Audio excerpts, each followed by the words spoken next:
பல பேருக்கு ஒரு பழக்கம் இருக்கிறது என்ன அப்படின்னா, அவர்கள் சம்பாதிக்கிற பணத்தை அல்லது கைகள்ல வர பணத்தை உடனடியா செலவழிச்சிடணும்.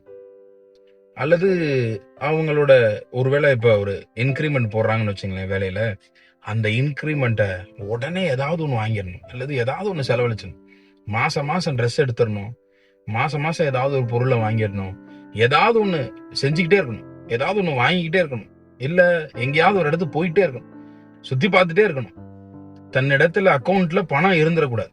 இந்த மாசம் என்ன ரூ. 1000 இருக்கு, இதை வச்சு ஏதாவது வாங்கலாமே, சரி ரூ. 1000 இருக்குல்ல, நம்ம இன்னைக்கு நைட்டு வெளியே போய் சாப்பிடுவோம் என்று சொல்லி வாங்குற பணத்தை எல்லாம் இப்படியே செலவழித்து அழிக்கிறவர்கள் உண்டு.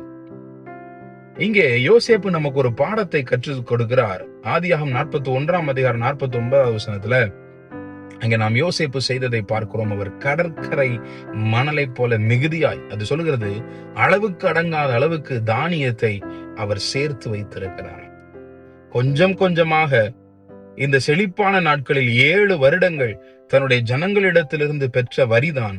ஆனாலும் அது கொஞ்சம் கொஞ்சமாக சேர்த்த பொழுது கடற்கரை மணலை போல மிகுதியானது. அது அளவுக்கு அடங்காததாக இருந்தது. பிரியமான தேவனுடைய பிள்ளைகளே, நான் உங்களுக்கு சொல்லட்டுமா, உங்களுடைய கரங்களில் வருகிற பணத்தை நீங்கள் சிறிதாக சேர்த்து வைத்தாலும் சரி, மாசம் மாசம் உங்களுடைய வருமானத்துக்கு தகுந்தவாறு 500 ரூபாய்க்கோ 1000 ரூபாய்க்கோ 2000 ரூபாய்க்கோ 5000 ரூபாய்க்கோ 10,000 ரூபாய்க்கோ ஆர்டி போடுங்க. அல்லது தனியாக ஒரு இடத்துல உங்களுடைய பணங்களை சேமித்து வையுங்கள்.